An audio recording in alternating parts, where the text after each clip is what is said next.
بسم اللہ الرحمن الرحیم۔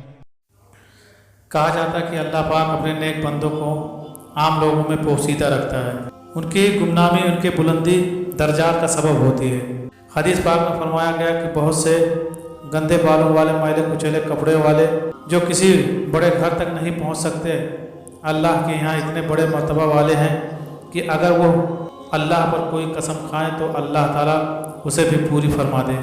ایک عالم باللہ کہتے ہیں کہ ہم عراق سے مکہ مکرمہ اور رسول اللہ صلی اللہ علیہ وسلم کے شہر مدینہ منورہ کے لیے نکلے۔ ہمارے قافلے میں بہت سے لوگ تھے۔ ہم عراق سے نکلے تو ایک عراقی شخص بھی ہمارے ساتھ چل پڑا۔ اس کا گندمی رنگ کثرت عبادت کی وجہ سے جرد ہو چکا تھا۔ اس نے پیبند زدہ ایک پرانا لباس پہنا ہوا تھا۔ اس کے ہاتھ میں عصا تھا اور ایک تھیلی تھی جس میں کچھ توسا تھا۔ وہ شخص عابد و جاہد حضرت اویس کرنی رضی اللہ تعالیٰ عنہ تھے۔ قافلے والوں نے انہیں اجنبی جانتے ہوئے کہا، ہمارا گمان ہے کہ تم ایک غلام ہو۔ حضرت سیدنا اویس کرنی رضی اللہ تعالیٰ عنہ نے فرمایا، ہاں میں ایک غلام ہوں۔ انہوں نے کہا کہ ہمارا گمان ہے کہ تم ایک برے غلام ہو اور اپنے آقا کے پاس سے بھاگ کر جا رہے ہو۔ آپ رضی اللہ تعالیٰ عنہ نے فرمایا، ہاں۔ انہوں نے کہا، جب تم اپنے آقا کو چھوڑ کر بھاگے تھے اس وقت تمہاری کیا حالت تھی اور اب تمہاری کیا حالت ہے؟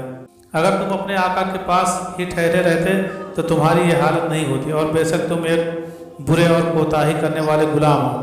تو آپ رضی اللہ تعالیٰ عنہ نے ان سے کہا کہ اللہ کی قسم، بلا شبہ میں گنہگار غلام ہوں۔ میرا آقا بہت ہی اچھا ہے اور کوتاہی میری ہے۔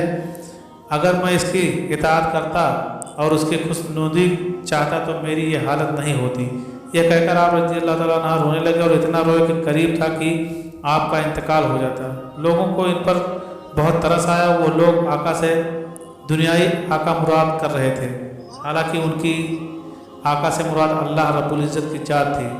قافلے والوں میں سے ایک نے کہا، ڈرو مت، میں تمہارے لیے تمہارے آقا سے امان لے لوں گا، تم اس کی طرف لوٹ جاؤ اور توبہ کر لو۔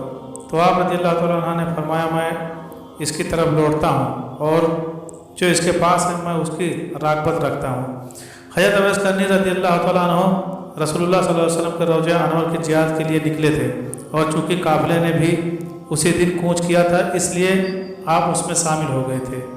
قافلہ تیزی سے سفر کر رہا تھا۔ رات اس قافلے نے ایک بیابان پر پڑاؤ ڈالا۔ وہ رات انتہائی سرد اور بارش والی تھی۔ وہ بزرگ فرماتے ہیں کہ قافلے والوں میں سے ہر شخص نے اپنے کجاوے اور خیمے میں پناہ لی۔ حضرت اویس کرنی کے پاس خیمے وغیرہ نہیں تھا۔ آپ رضی اللہ تعالیٰ عنہ نے سرد سے بچاؤ کے لیے کسی سے کوئی شے نہیں مانگی، کیونکہ آپ نے اپنے نفس سے عہد کر رکھا تھا کہ کوئی دنیاوی چیز بھی کسی مخلوق سے طلب نہیں کریں گے۔ وہ اپنی حاجت میں اللہ ہی سے سوال کیا کرتے تھے۔ اس رات آپ کو سخت سردی لگی، یہاں تک کہ شدید سردی کی وجہ سے آپ کے اعضاء کانپنے لگے۔ سردی آپ پر غالب آ گئی اور رات کے درمیانی حصے میں آپ کا انتقال ہو گیا۔ جب صبح ہوئی اور قافلے والوں نے کوچ کا ارادہ کیا تو آپ کو پکارا، اے شخص اٹھو، لوگ کوچ کر رہے ہیں۔ آپ نے کوئی جواب نہ دیا تو ایک شخص آپ کے قریب آیا۔ اس نے آپ کو جھنجھوڑا تو دیکھا کہ آپ کا انتقال ہو چکا ہے۔ اس شخص نے قافلے والوں کو پکار کر کہا، قافلے والوں، وہ غلام جو اپنے آقا سے بھاگا ہوا تھا اس کا انتقال ہو گیا ہے اور ہمیں اسے دفن کے بغیر سفر نہیں کرنا چاہیے۔ قافلے والوں نے کہا، اس کے کفن دفن کی صورت کیسے ہوگی؟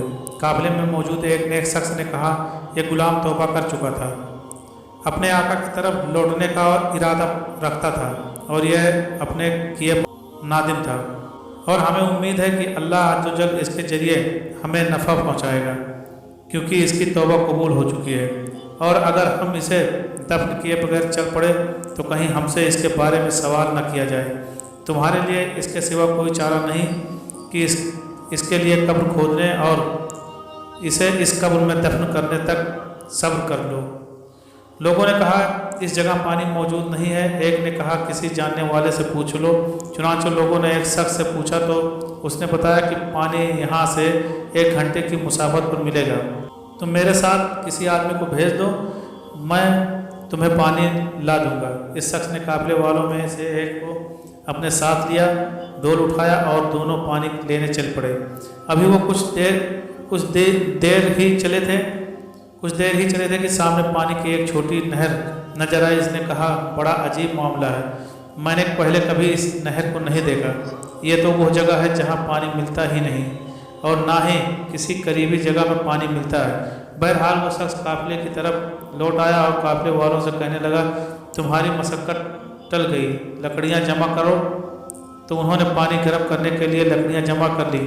پھر جب پانی لینے کے لیے نہر پر آیا تو دیکھا کہ نہر کا پانی گرم تھا۔ ان کے تعجب میں مزید اضافہ ہوا۔ یہ معاملہ دیکھ کر سرکار قافلہ حضرت اویس کرنی سے مروب گئے اور کہنے لگے، بے شک یہ شخص بڑی عظمت والا ہے۔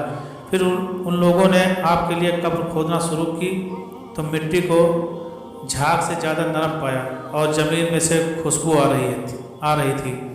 قافلے والوں نے دنیا میں اس سے زیادہ پاکیزہ خوشبو نہ سونگھی تھی۔ ان کے دلوں میں حضرت اویس کرنی کا رعب و وقار بڑھ گیا۔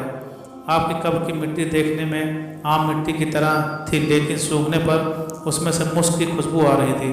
ان لوگوں نے آپ کے لیے ایک خیمہ نصب کیا اور آپ کے جسم کو اس میں منتقل کر دیا اور آپ کے کفن کے معاملے میں بحث کرنے لگے۔ ایک شخص نے کہا کہ انہیں کفن میں دوں گا، دوسرے نے کہا میں دوں گا۔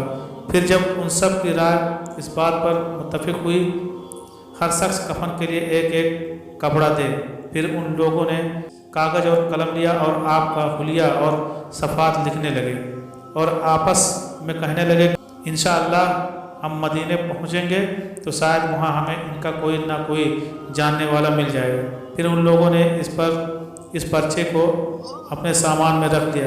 جب انہوں نے حضرت سیدنا اویس کرنی رضی اللہ تعالیٰ عنہ کو غسل دے دیا اور کفن پہنانے کے لیے آپ کے لباس کو اتارنا چاہا تو آپ کو جنتی کفن میں لپٹا ہوا پایا۔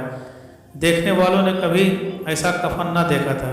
اس کفن پر مسک و عنبر لگا ہوا تھا جس کی خوشبو نے فضا کو معطر کر دیا تھا اور آپ رضی اللہ تعالیٰ عنہ کی پیشانی اور قدموں پر مسک لگی ہوئی تھی۔ یہ دیکھ کر لوگ کہنے لگے لا حول ولا قوت الا باللہ العلی العظیم، یعنی گناہ سے بچنے کی توفیق اور نیک کرنے کی طاقت اللہ ہی دیتا ہے۔ جو بلند و بالا اور عظمت والا ہے، اللہ نے انہیں کفن پہنا دیا اور بندوں کے کفن سے بے نیاز کر دیا۔ ہم اللہ سے امید رکھتے ہیں کہ وہ اپنے اس نیک بندے کے صدقے میں ہمیں جنت عطا فرمائے گا اور ہم پر رحم فرمائے گا۔ قافلے والوں کو حضرت اویس کرنی کو اس سخت سرد رات میں تنہا چھوڑ دینے پر سخت ندامت تھی۔ ان لوگوں نے آپ کو دفن کرنے کے لیے اٹھایا اور نماز جنازہ ادا کرنے کے لیے ایک ہموار جگہ پر رکھا۔ جب ان لوگوں نے تکبیر کہی تو آسمان سے زمین تک، مشرق سے مغرب تک تکبیر کہنے کی آوازیں سنائی دی تو ان کے کلیجے دہل گئے اور آنکھیں پھٹی کی پھٹی رہ گئی۔ وہ اپنے کانوں سے سنی جانے والی آوازوں سے مرعوب ہونے اور شدید گھبراہٹ کی وجہ سے یہ نہ سمجھ پائے کہ نماز جنازہ کس طرح ادا کی جائے۔ پھر جب انہیں قبر کی طرف لے جانے کا ارادہ کیا تو اٹھاتے وقت انہیں یوں محسوس ہوا کہ حضرت سیدنا اویس کرنی رضی اللہ تعالیٰ عنہ کا جسم کسی اور مخلوق نے اٹھا کر رکھا ہے اور آپ کا وزن کندھوں پر بالکل محسوس نہیں ہوا۔ آپ کو دفن کرنے کے لیے قبر کی طرف لائے اور آپ کو دفنا دیا۔ قافلے والے حضرت سیدنا اویس کرنی رضی اللہ تعالیٰ عنہ کے بارے میں حیران و پریشان تھے۔